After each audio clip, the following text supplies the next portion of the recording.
Hello and welcome to the Cute Baby Tutorials using Gimp.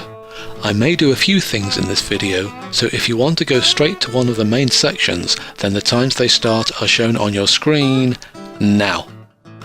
These videos are also available in higher definition on my website, along with any original files I'm allowed to give you in case you want to work on the same image as me. Just click on the link below. Okay, here we go. Here's a picture of my little boy, and as you can see, he's got chickenpox. Great. So let's fix that. As usual, we'll come to our layers palette, click on the folder, call this Fix. Then we're going to take our image, duplicate it, call it Base, and drag that into the Fix folder. And we're ready to go.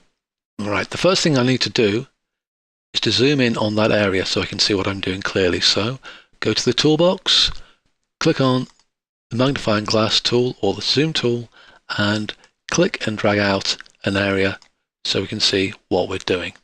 And there he is in all his glory with all those spots shining out. Right, let's heal those. Come back to the toolbox, click on this icon here, the healing tool, bottom right. Now I've got a series of options. I want to choose the right brush for the job, so click where it says brush on this little square icon, and you've got a series of brushes down here, all different kinds. Now for photo retouching, you'll mainly use 4 of them. The one here, which is already selected, this one, and this one. This is a hard edge brush. This one, similar kind of thing, but as you can see, slightly softer edges, and even softer edges, and this one which is really quite mushy. I'm going to go with the middle softness brush. And I'm going to come back to my image. Okay, I've got a little dotted circle. That's the area that's going to be healed.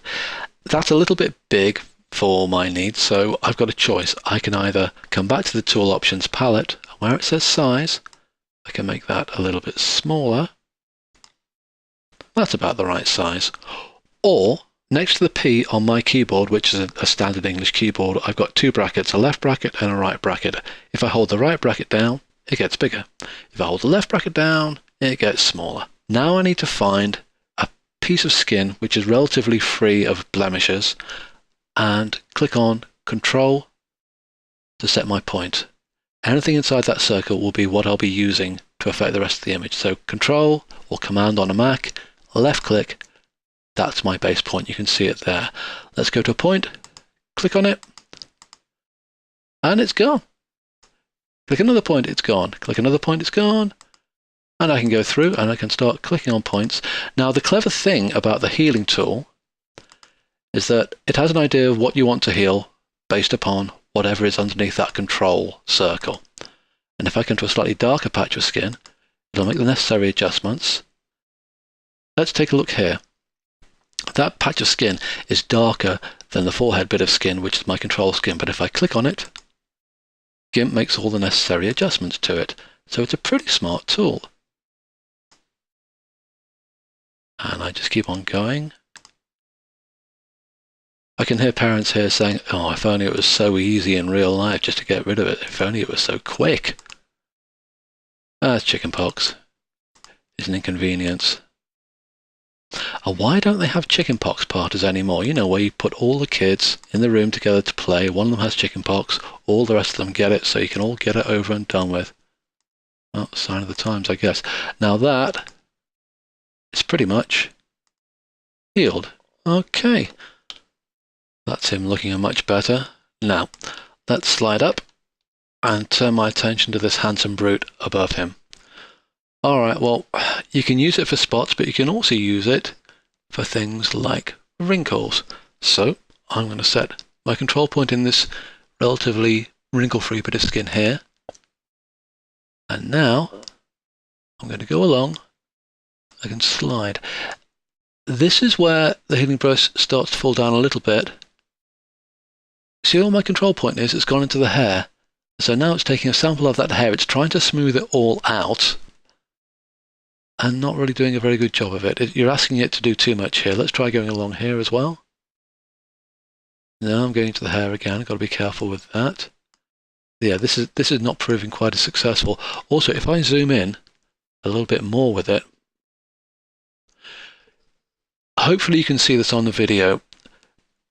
Skin is made up of lots of different colors all kind of put together like tiny little blocks, which when you view from a distance looks like skin. But if you take a look at this area here where I've healed, well, the heal tool smooths things out. So you've got this very smooth patch of skin here, which looks too smooth compared to the rest of the image. Look, just at this point here. It's looking too smoothed out. It's not looking natural. That's something to be aware of. Well, okay, so much for my immediate facelift. Never mind. I'll go for wrinkled and craggy instead. But my son and his chickenpox compare with the original. Chickenpox. No chickenpox. It's a miracle!